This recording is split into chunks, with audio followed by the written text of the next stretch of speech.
Very simple, just wrap the tape measure around your neck.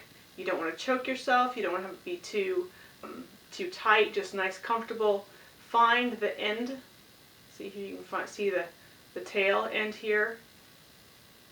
Put it up here, find the spot on the tape measure where the tail is, mark it with your fingernail, take your tape measure off, and find the number and write it down.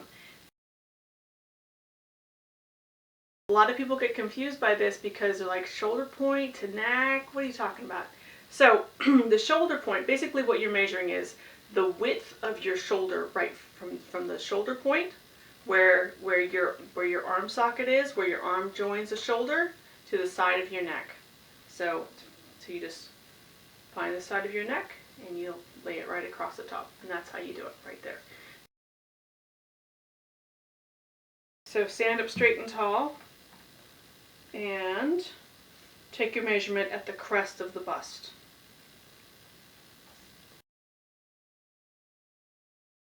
Most guys don't really need this measurement, but ladies, if you're doing a fitted gown, you will. So wrap it tight against your underbust.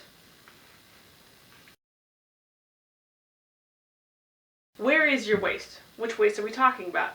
Well, we're not talking about the waist that your jeans sit on, which is down here on your hip bones. We're talking about where your actual waist is, which is, if you bend to the side, your skin kind of crinkles, and you can put your hand right there, and that's where it is. Still can't find it, put your arm down along your side and see where your elbow bends. That's probably where your waist is. So at that spot, take your tape measure and measure your waist. Now, the next thing you need to do is tie a piece of string around your waist, because we're going to be measuring the distance between your waist to your underbust, and we need to have a good firm position as far as where your waist is. So take that piece of string you have, tie it around your waist. Your string is in the right spot, stick it against your underbust, measure down to the string. So you want to measure basically from the crest point of the chest, the largest point of the chest, down to the waist. You can either measure it from the center point or from the side. But whatever you do, don't make it curve.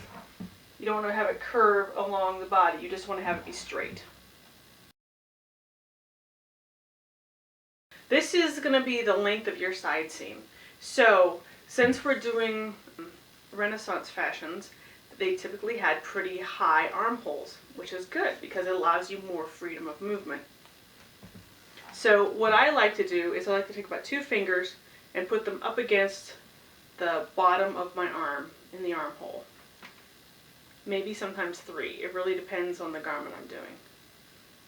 And then you measure from that spot down to your waist. Now, don't worry if this seems like a really long number. When we make up the mock-up, the first thing we'll be adjusting will be the armhole. So if they're cut too high, you can always cut them lower. But if they're cut too low, you have to start basically back over and create a new mock-up. So make them higher than you think you might need them, and then we can just cut them down later.